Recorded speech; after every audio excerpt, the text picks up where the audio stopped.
What is up, duelists, and welcome back to another Yu-Gi-Oh video. With the EUWCQ and the NAWCQ coming up and the last chance to qualify for the World Championships, basically for the Yu-Gi-Oh trading card game, I figured it'd be a good time to talk a little bit about the Chaos Origins format. So today, I'm going to give you guys a little bit of my first impression after my first couple of days and weeks of testing the format for Euros, about the format, just what kind of decks I think are viable, you know, how good are the decks from before Chaos Origins, how good are the decks from Chaos Origins.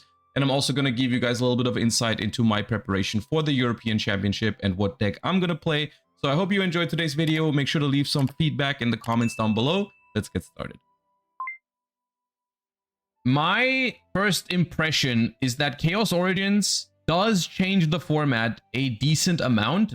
At least the way I feel about it, nothing out of Chaos Origins is completely broken or perfect. Like, even the new Chaos deck, even though I like it, I think has downsides. And as a result, I think it creates a little bit of a weird dynamic. At least for me, it feels a little weird because the new Chaos deck, which is probably the most viable deck out of Chaos Origins, at least the way I feel about it. What I want to do today is I want to walk you through my thought process on the current format, and I will also tell you what deck I'm currently mostly considering to play at the European Championships. I don't really feel like there's much use for me to make a huge secret out of it, because realistically speaking, I didn't have the craziest amount of time. It is a tournament that I'm less well prepared for than I would like to be.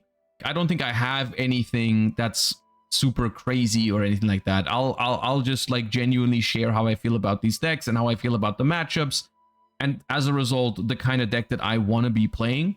Let's start with Chaos. I feel like Chaos is the most obvious one, and Chaos comes in a variety of different versions. I've seen and experimented with a couple of different ones. I feel like the most anticipated one is the branded version of the deck, where you just play the two archetypes together because they just don't really clash. And also you can, if you want to, use the Fallen of the White Dragon as a starter in the Chaos deck, because you can make the Crimson King level 8 synchro, which searches a card that mentions Red Dragon Archfiend, and that can be your Soul Resonator, or there's also a spell that mentions Red Dragon Archfiend that can search Grifo. And both of those, Soul Resonator and the spell, I think it's called Crimson Call, they can search Grifo, which means that the Fallen of the White Dragon can be a starter for Chaos as well.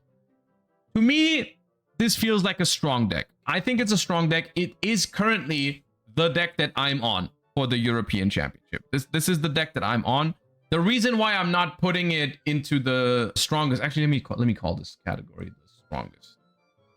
This deck has downsides, and I'm aware of it. And I reached a point in my preparation for the European Championship where I just acknowledged that every deck has weaknesses right now, and pretty big ones at that for some of them. I just couldn't figure out a deck that just was perfect for me. Like, there was nothing, there was no deck that I felt like was perfect and that I just want to play that has no downsides. There's a few downsides actually to Chaos branded. The number one downside is it's a little bricky of a deck. You know, the Chaos deck is a little bit of a bricky archetype in general. You know, you've got ritual monsters in the mix. You've got your ritual spell, which by itself doesn't do much. You have your Skull Archfiend of Chaos. And then on top of all that, you also have Mind Shuffle, which is a trap card, which obviously isn't great to open. And you are even a lot of the times inclined to play two copies of it, because if you only play one copy and it gets banished, it's kind of bad. Or if you play one copy and you draw it, it's also pretty bad, because the Grifo and the Black Chaos can only place it from deck, or Black Chaos can also place it from grave, but you can't place it from hand. It's pretty bad in that sense. If you only play one Mind Shuffle and you draw the one Mind Shuffle, it's pretty mid. So basically, bricking and engine requirements is a genuine concern with this deck, as well as the general power level of your end board is not that crazy. You know, you're not making the craziest end board. I guess I've said a lot of negative things about the deck. Let me still reiterate why I like it still. I'm not putting it into the highest category, but I do think it's a pretty strong deck. Generally, for me, this deck hits a relatively sweet spot between strength and like just balance between going first and going second. Like, this deck has pretty good cards inherently going second. Like Black Chaos is a phenomenal card when you're playing into boards because it's a non-target banish 2 and it can be unaffected. Your ritual monsters are great at playing into boards because they have removal effects attached and they are largely unaffected by a lot of the cards. If you have a Mind Shuffle on your face up on your board, You can really easily dodge any sort of removal or other things that your opponent throws at you. Grifo is a great turn 0 card because you can set up before you even start your turn and you have a lot of cards in hand immediately, really strong. You have a decent amount of non-engine space in this deck. You know, you can play even Dominus cards are an option because the only card that clashes with, for example, Dominus Spark is the Blackluster Soldier Ritual, so you can play Dominus Spark if you want to. You can play Fedralus Harmonia because it's not very focused on the extra deck. Because it's not very focused on the extra deck, you don't care about Fuwalos pretty much at all. So exactly my style of deck, right? And I acknowledge that I'm a little biased towards it because it is my playstyle. And that ultimately also is the reason why I will most likely play it at Euros, is because I like how it plays. I recognize fully that it does have downsides. It's a deck that feels very natural to me.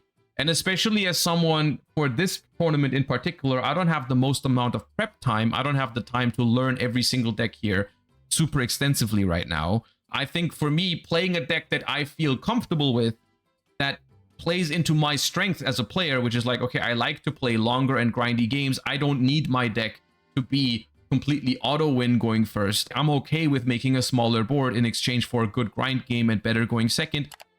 This deck is my style pretty much, so this is why I like it. And then there's other versions of this deck. There's a pure version that I've been told exists. I haven't really tried it yet much, but there's a version of this deck that just plays the pure chaos cards. I think that deck, even for me, is a little bit too low of a ceiling. And I also think that it breaks a little bit too much if you don't have access to extra starters in the form of Albaz, because realistically for pure chaos, the only real one-card starters for the deck are Grifo, Black Chaos, and the Ragged Rites of Rituals. Like, that's only really 9 cards that you can draw to actually get going. You can make up for it with some drawing. Like, there's, of course, the Celtic Guardian, but it's not a guaranteed play because you also have to draw another card with it, and then you have to find one of your starters with it. I've seen people mess around with cards like Pot of Extravagance. Sure, can do that. You can play cards like Pre-Preparation of Rites. I've seen people mess around with that card, but that card doesn't get you to Mind Shuffle, so it's a little mid in that sense. The pure Chaos deck, I think, is somewhere around here. I'll put it here. It's just fine. And then there's a deck. I don't know how to feel about this deck, but there's a version of this deck that incorporates the Azamina Sinful Spoil cards, because you can bridge between Azamina and the Chaos deck basically both ways. I've seen people do this where, like, there's a line. You go for the Dark Magician of Destruction, and Dark Magician of Destruction searches you Magician Souls, and then Magician Souls can send either Black Chaos or Diabell Star from your deck to the graveyard, whichever one you didn't have. So let's say if you start with the Chaos cards, you turn your Dark Magician of the Chaos Ritual into Dark Magician of Destruction, and then you get to Diabell Star that way. Other way, if you start with Diabell Star, you turn your Diabell Star into Dark Magician of Destruction, and then you go Magician Souls, send Black Chaos, and then add that back with Firewall Dragon later. So both engines can bridge into each other, which once again just proves that Dark Magician of Destruction was a horrible idea that should have never been made, but that's besides the point. What happens if you have the Chaos deck and you turn it into this sort of like deck? Okay, number one, your ceiling gets better. Your end board gets stronger. So you're playing a combo deck that makes a strong board, but also has good follow-up because it still is a Chaos deck, sure. So that's the upside, I think. Also, you could argue this deck can play into boards a little bit more effect. Like, it beats half boards pretty well because you have a lot of pushes, like Diabell Star and such. They do give you more pushes, even though I would argue that Fallen of the White Dragon also is a pretty strong push going second compared to a Diabell Star. I don't even know which one's better. Like, a Fallen of the White Dragon is also a pretty strong push going second, depending on the matchup, of course, but yes. You do make your deck in general, I think, more vulnerable to Charmies if you play this version. I have tried both versions a little bit. I've played way more with the branded version, to be fair. And it might also just be because it's more my playstyle, but I preferred the branded version, personally. And I also felt like the Azamina version was weaker going second.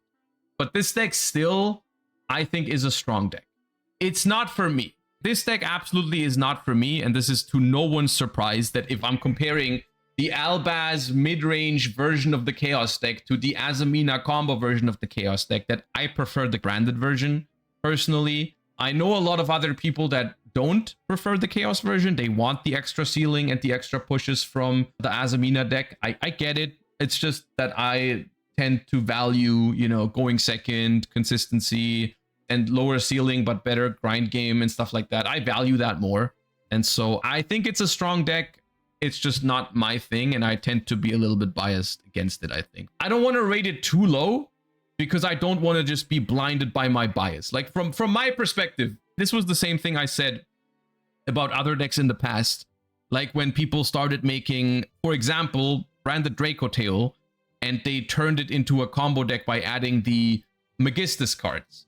And people were so convinced that like Branded Magistus Draco Tail was the way to go because hell yeah, you can do all these crazy things. If you open Spenta, you get this. And it's like, yeah, sure. If I'm just looking at the spreadsheet combos, yeah, the thing that your deck does is pretty impressive. But then when you go to an actual tournament, all you've really done is you've turned Branded Draco Tail into a deck that's now weaker into Charmies and weaker into other things and usually worse going second. And I just thought that was worse. And to me, this situation feels very, very similar to that situation because it's like there is a deck that's a strong mid-range deck that has pretty significant advantages by being good into Charmies and stuff like that. And you take that away from it to make it more combo heavy. And from my perspective, it's like, why would I do this if there's other combo decks in the format? For example, I'm just going to do this one a little earlier. I think Elf Note is a pretty strong deck right now. And I think if I wanted to play a combo deck, I think Elf Note is a better bet. Like, why would I try to turn the Chaos deck into a combo deck? Like, you just, bro, just play Elf Notes if you're trying to do that, I think. Like, just play Elf Notes. Yes, I think the deck is cringe, but I also think the deck is hella scary now. With the new Synchro Monster, now the Elf Note Regina is actually a really, really good turn 0 interaction. You can play like Fedralis in it. You can play the Regina as a turn 0 hand trap. You have like some Charmies or other hand traps in the mix. Like, yeah, that's a good deck. Your board is even stronger than the board that the Chaos Azamina deck makes, I think. So I don't really see why I would play this deck over the Elf Note deck personally. I mean, I'm not going to play either of them. Just to make that clear, it's just how I feel about it. But I also acknowledge that I'm biased. For this one, I'm embracing my bias. I'm not going to go with this version. I like my Chaos deck. Like, yes, is my end board sometimes a little weak? Hell yeah, it is. But I'd rather deal with that than with getting like Fuwad and not having a great plan in. Anyways. Angeliki. I've seen people play Angeliki in a couple of different ways. One of which was basically as like a full like Dominus deck. Like people were playing like Angeliki traps, Dominus traps, infinite hand traps basically. And it was just like, yeah, quote unquote, just stop your opponent from playing with hand traps and then win with Angeliki cards. And one of the main win conditions of that deck also seemed to be like the Angeliki horses, the knights. Because the way it works with hand traps is like, if you have a couple knights in your spell trap zone, if they try to activate a card, they still have to pay the life points. Let's say they activate like Branded Fusion and you have Dominus Impulse for it, they still have to pay the life points. And so eventually, if they try to start playing often enough and you keep negating it somehow, they just can't keep going. It's the same thing with the Angeliki King, where they can only attempt to use up to 5 monster effects. If you negate the first few, then they can't keep playing, right? Like, let's say they start with activate White Albaz in hand, special White Albaz, activate White Albaz on field, you ash it. That's already 2 effects gone out of their 5. And they can't really do that much more after if you just hand trap them, right? And I thought that deck, I wasn't super convinced by it, but I also didn't feel like it was terrible. It's cringe, I think, but it wasn't terrible, I think. The other way I've seen people use Angeliki is as an engine in other synchro decks. Like there seems to be an Angeliki Elf Note version out there where you just basically play Elf Notes with Angeliki cards, and as a result, you have like the field spell, which can be an additional extender when you're going first and create some resources for you. And if you're going second, you still have like the Angeliki Trap, which is an additional hand trap that you can pair with other things to, you know, interrupt your opponent and narrow down how many things. The 5 monster attempts is different. I think it still counts if you don't negate the activation. Even if you negate the activation, it still counts as an attempt. I'm not 100% sure on that. But if you negate the effect, like with a Dominus card, because they don't negate the activation, it for sure counts as an attempt. The horse won't burn if the card is negated. Oh, yeah. I think with the Dominus cards, what I said is still true. With the Dominus cards or Ash Blossom, the activation isn't negated, so you still take the damage. I worded it poorly, but it does work with Ash Blossom and Dominus cards. It doesn't work with Bell. It doesn't work with Bell because Bell negates the activation, but it does work with the Dominus cards, which is specifically one of the reasons why they played it with the Dominus cards. Yeah. Angelici as a sub-engine in other decks, I think is fine. I don't know if it's better or worse than pure Elf Note to play like Elf Note Angelici. I haven't tried it. I'm not a combo Andy. I think it's pretty interchangeable, but I could see it being slightly better going second because you have the Angelici trap to narrow your opponent's board a little bit. I think it's okay. Angelici makes anything worse. Maybe that's also true. Maybe the people that are messing around with Angelici are coping. I don't know. I don't want to be too harsh on it without having tried it myself in other decks, though. I haven't really tried Elf Note Angelici, I gotta admit. Wasn't very high on my priority list, so yeah. I do think there is something to it when you have like a deck that has like so many unique hand traps to it, like the new Angelici trap, Fedralus Harmonia. You pair that with and Elf Note Regina, like that's a pretty sick mix of hand traps that no other deck has. I feel like Melfi's not on here. Melfi's on here. Melfi's on here. I also got the new Invoke cards. Okay, so Blitzclick. I tried Blitzclick because I really wanted it to work. I really wanted it to work because I think the deck is awesome. Unfortunately, I found that, and I did the thing that everyone is doing in the OCG. In the OCG at the moment, Blitzclick is a going first deck. I tried going first with Blitzclick and I struggled a lot because it's just not consistent. We don't have the Thunder Rhoda yet, the one that searches a Thunder monster. That really hurts Blitzclick because Blitzclick needs to play with like multiple cards. There's no real one card combo in Blitzclick, and the combos get even stronger if your opponent has cards on the field. So my hot take is that there might actually be a way to play Blitzclick in Advanced Constructed, and it would be blind second, which I think is very scary to do in a format where Cool Tune exists. But I do think that's probably the only way it could work, because realistically, going first Blitzclick to me was really, really awkward. I think it wasn't great. And I'm not saying that blind second Blitzclick is good. I'm just saying that could be something to try. I haven't actually tried it, but I think like, hey, if you blind second with Blitzclick, you can use Mulch Armies to make your deck more consistent. I think that's an important factor when you blind second, is that you actually have like a smaller deck, quote unquote, if you main deck like Purulia and Fuwa. And then I think it could be viable because then your cards just get higher quality and you have more card draw. And you could main deck Pot of Sloth, which is also cool for the deck, right? And then you just go second, you try to draw some cards, and you try to break any board they throw at you, which I think could work. But going first was not it for me. So yeah. It's very good in Genesis though, I heard. Melfi. I love this deck, dude, but in Advanced Constructed, it's just not keeping up. It's not keeping up in Advanced Constructed. This is another deck that is viable in Genesis format, I've heard, which I'm really happy about. I'm very sad by where I have to put Blitzclick and Melfi in Advanced Constructed, but they are just not competing with the power level of Advanced Constructed right now, unfortunately. So if you want to play these decks, I think for Blitzclick, try going second, even though it's scary. Both of these are pretty good in Genesis, I heard. So unfortunately, that's where we have to go. The problem is just Melfi is way too slow, way too fair, which is not a bad thing, but it is just, competitively speaking, a downside. It's going to go to time. Even if you go first, like even if you win a game, it's going to take you like 30 minutes to do so. So yeah. Okay. Invoked is two-sided, or polarizing rather. There's two ways to play Invoked. One is you can just run it down with pure Invoked, which I think is pretty average or even bad. The reason why it's bad, by the way, is because the main thing you're going to do going first with Invoked is you're going to summon the extra deck Rip guy, I think. And the extra deck Rip guy is not good in a lot of matchups this format, is the unfortunate news, because there's a couple of decks who simply play way too well without an extra deck. which is mainly all the chaos decks. Like all the chaos decks, unless they turn it into a combo deck with Azamina, I guess. Because that deck kind of could fall apart if they banish your Dark Magician of Destruction and your Azamina monsters or whatever. Pure Invoke just relies on summoning one particular Floodgate or extra deck banish, and if you don't win off of that, you probably just lose the game. I don't love it in theory.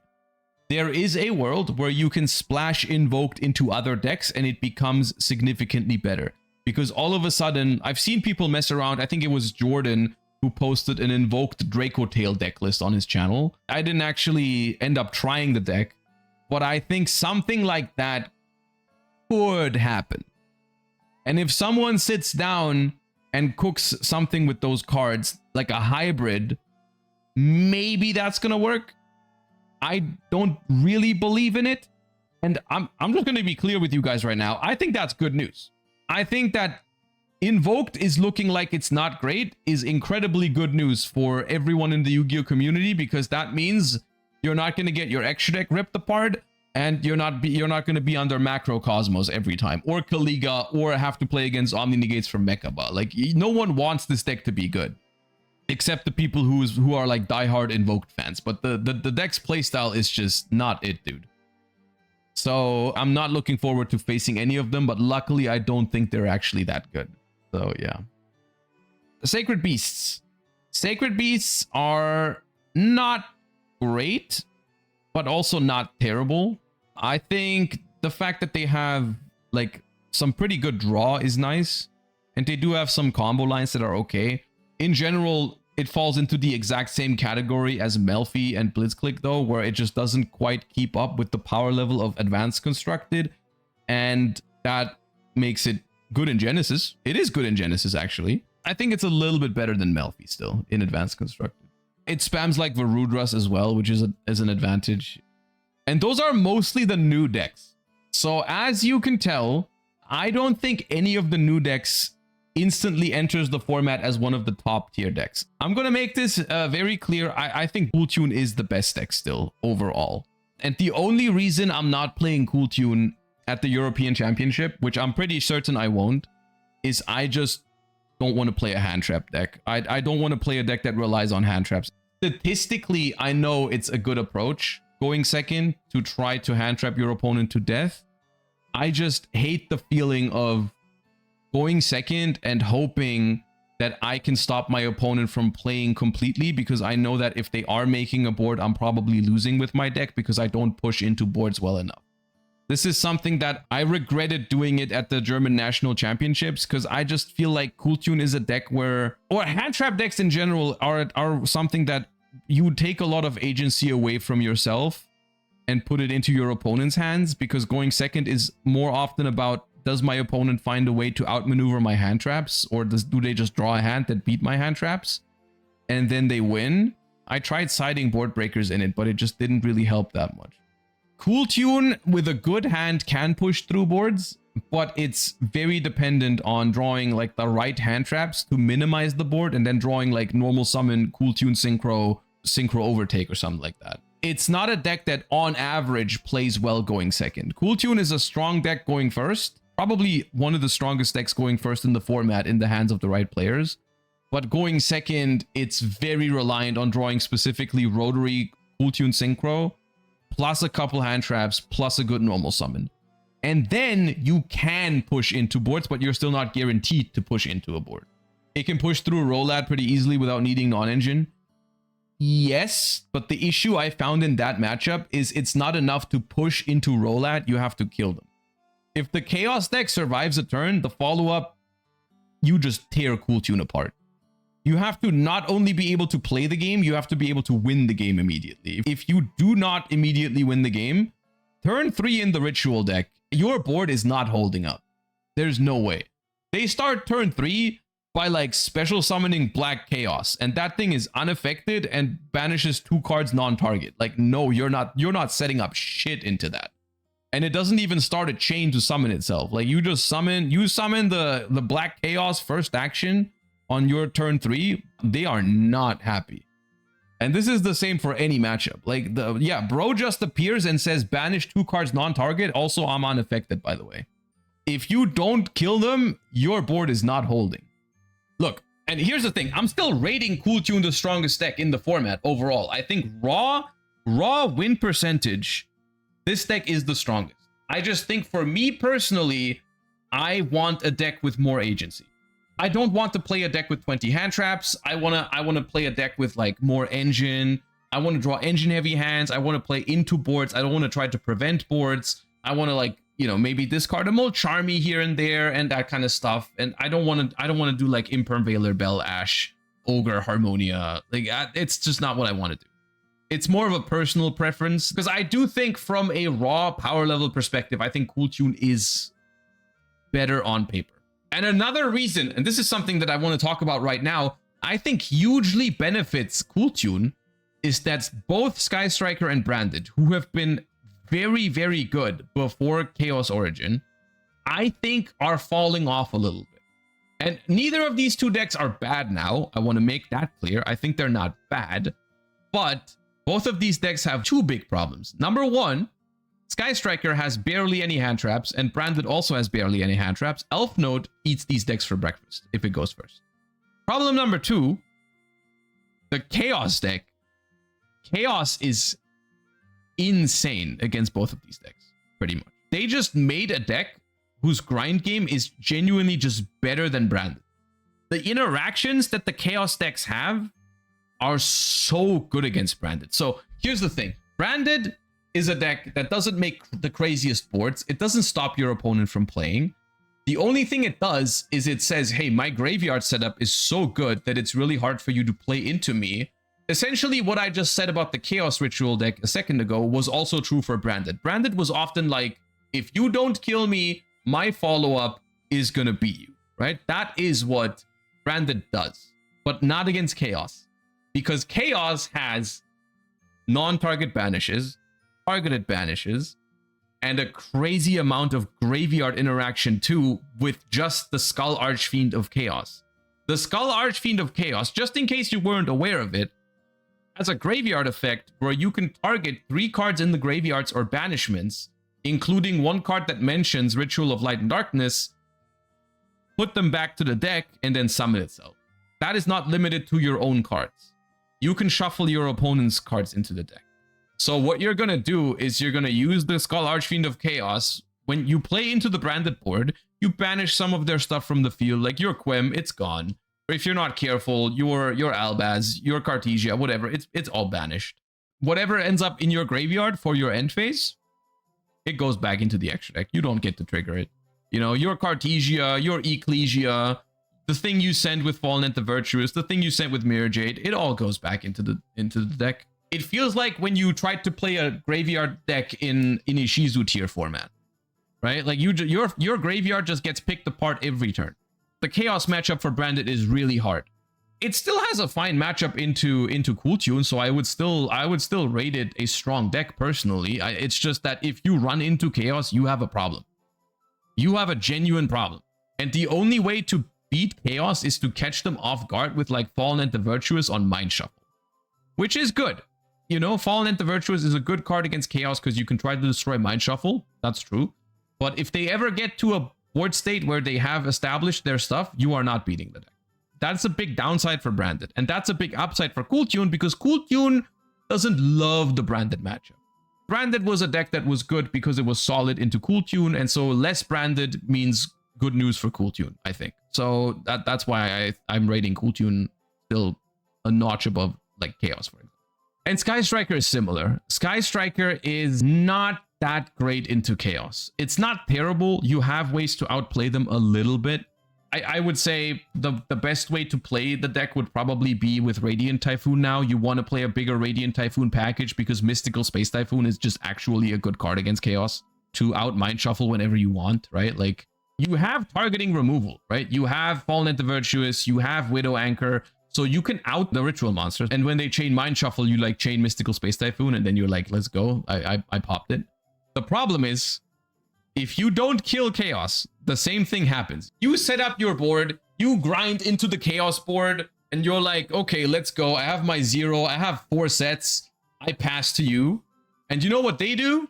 They go, I'm gonna special summon Black Chaos. The first time you play Sky Striker against Chaos, you pick up Black Chaos, you read it, and you're like, what the hell do I do now? Because I've got 4 sets right now, and they just activated a card that says banish 2 cards non-target, and it's unaffected. You're not beating that card. There's no universe in which you can set up enough to survive like Black Chaos non-target banish, Dark Magician of Chaos targeted banish but face down, Black Luster Soldier on summon banish, and then also the Skull Archfiend of Chaos can take your Ray out of the graveyard. If you don't kill that deck, it kills you, okay?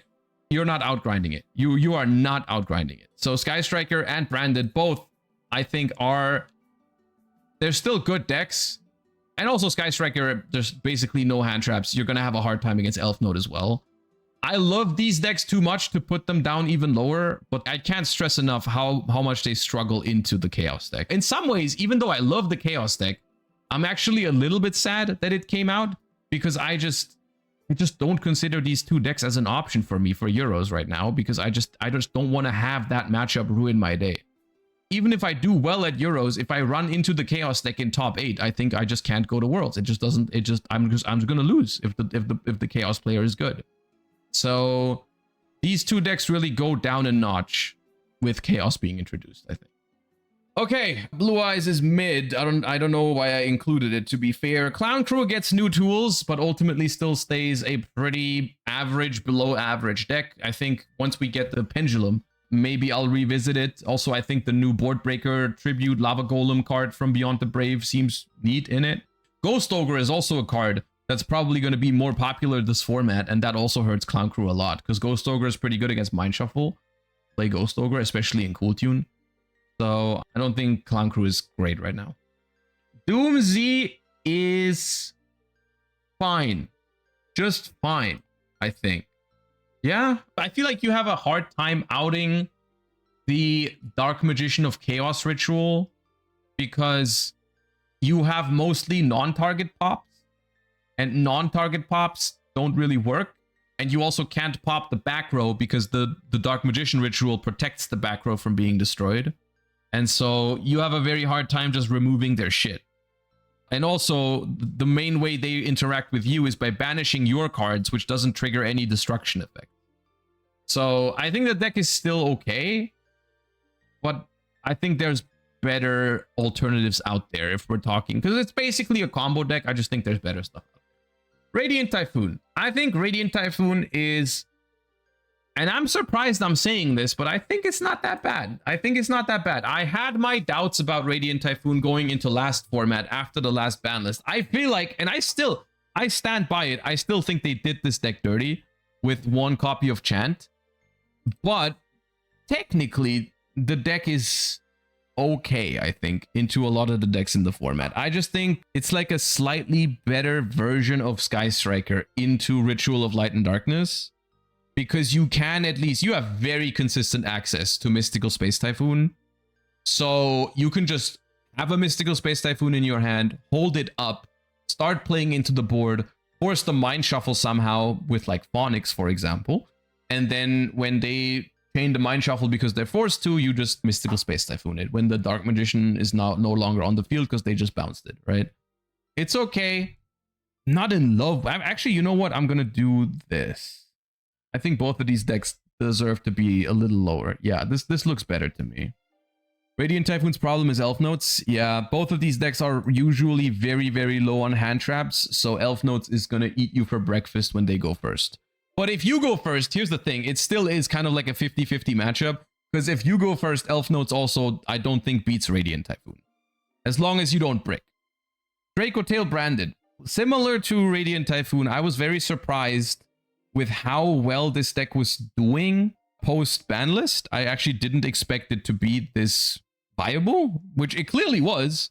At the same time, I feel like it was often a thing of like, it was just really good players playing this deck, like Jesse and Jordan and stuff.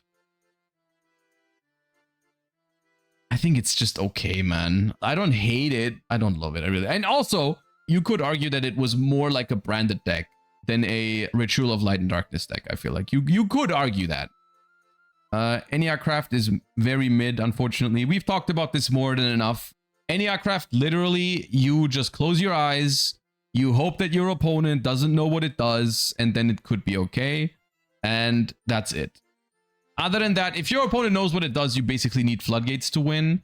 If your opponent doesn't know what to do against it, then the deck is good. The Chaos Ritual matchup is probably also abysmal, because they summon Black Chaos and you die. You literally, I think you just explode. There's nothing you can do about it.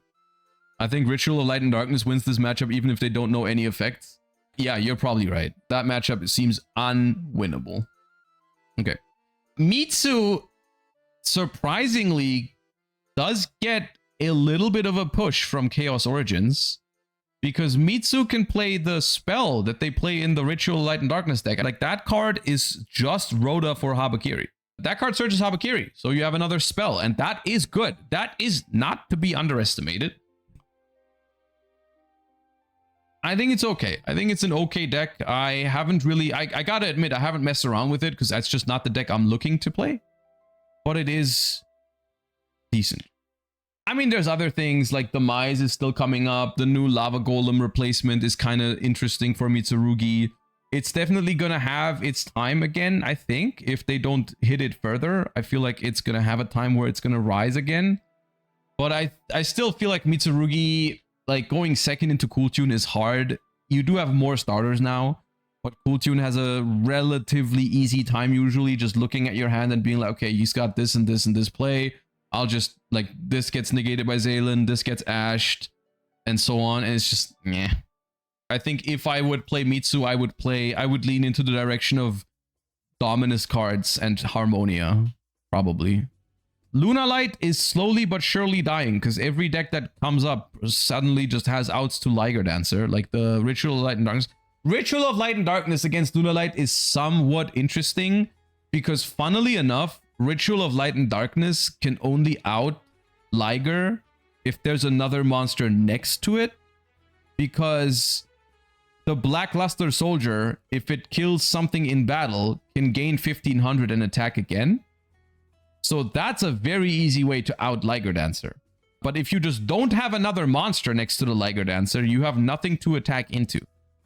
On the other hand, the Blackluster Soldier is unaffected by Liger because it doesn't target, and you put the Blackluster Soldier in defense mode, it can't be destroyed by battle. Luna Light cannot out the BLS.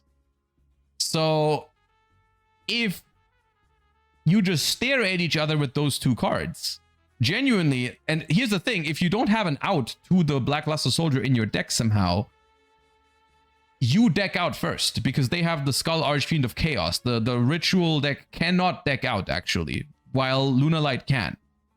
So, yeah, it's a little weird of a matchup for Luna Light. Can't they get rid of it with SP?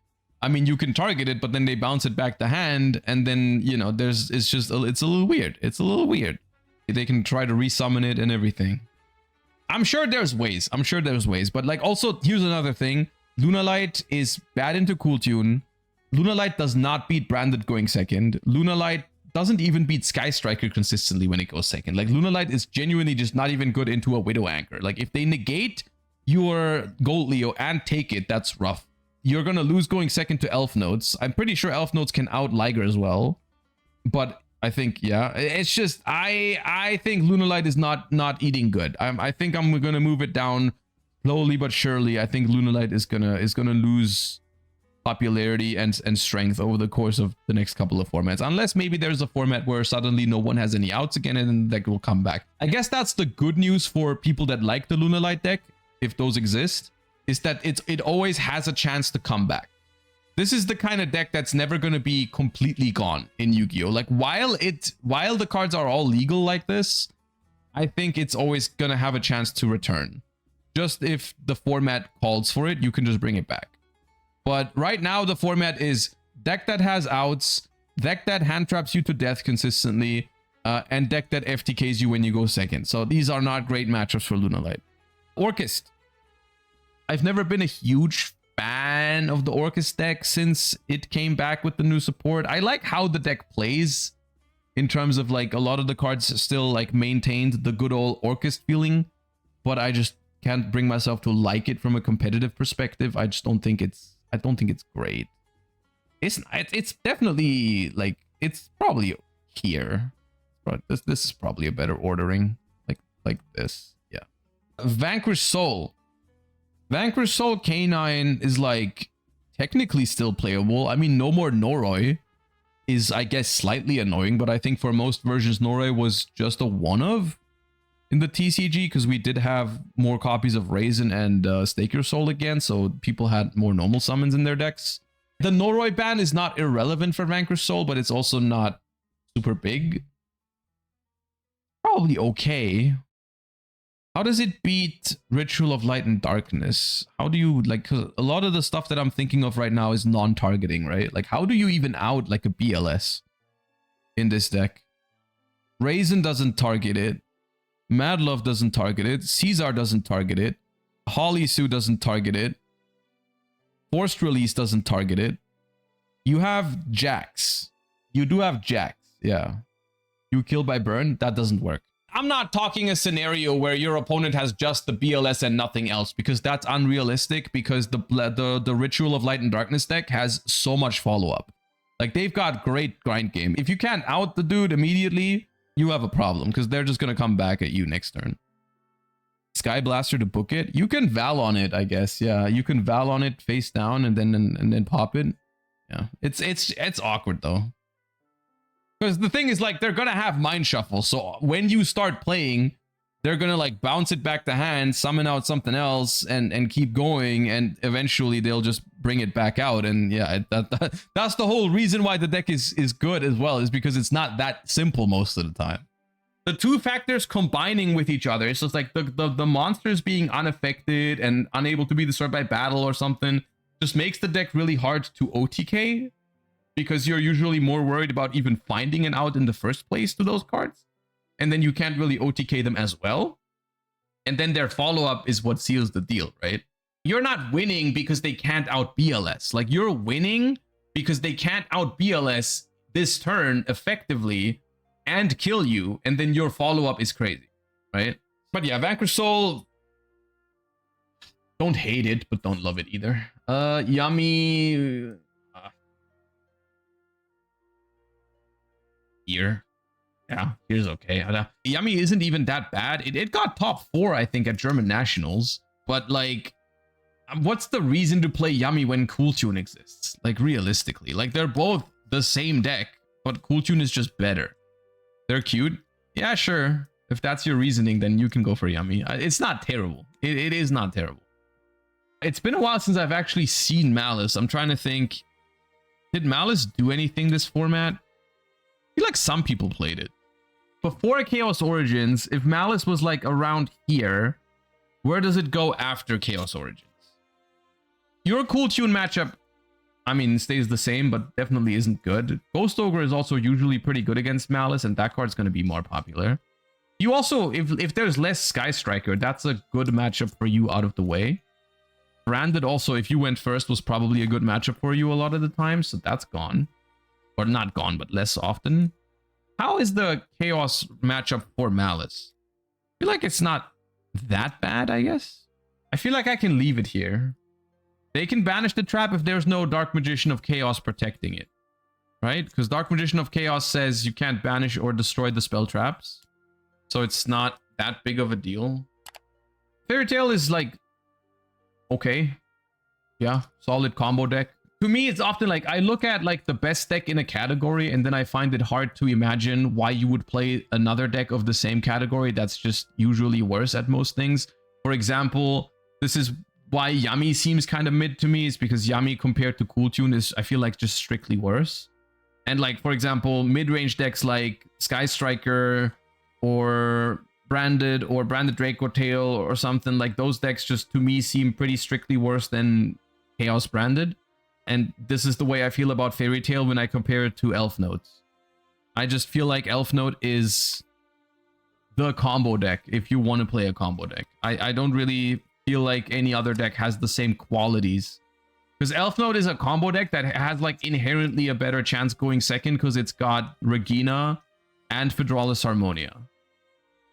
And I think that's a pretty big deal. You can maybe sneak a win by just ignoring the ritual monsters and going for direct attacks. That's a fair point. And then Power Patrons. Power Patrons, I'll put it next to Fairy Tail. Yeah, I'll put it next to Fairy Tail. It's a good deck still. It's still really scary to go second against. And I feel like you can break Ritual of Light and Darkness boards, but breaking is not enough. You have to lock them out of the game. And especially the Amorphage version of the deck isn't good against Chaos, right? Like they just don't care that much about not being able to summon from extra deck. They do care about not being able to summon, activate spells. But if you're in a grind game and they can prepare for it and search Black Chaos, then you still get owned by that. Whereas Archmage, I would put Archmage next to Doomsday, I think. Slightly lower, personally. I've always liked the Doomsday deck more than the Archmage deck inherently. The Power Patron deck and Archmage are also very close together, right? It's relatively similar in terms of that. Yeah, if you watched this on YouTube, thank you so much for watching. I hope you enjoyed. I hope it helped you a little bit with your last-minute decisions for European Championship or NAWCQ, whichever one you're playing in. And if it's not for your deck choice, then maybe for some side deck decisions. So make sure to like, comment, and subscribe. Everyone say goodbye to YouTube chat, and I'll see you next time, duelists. Bye-bye.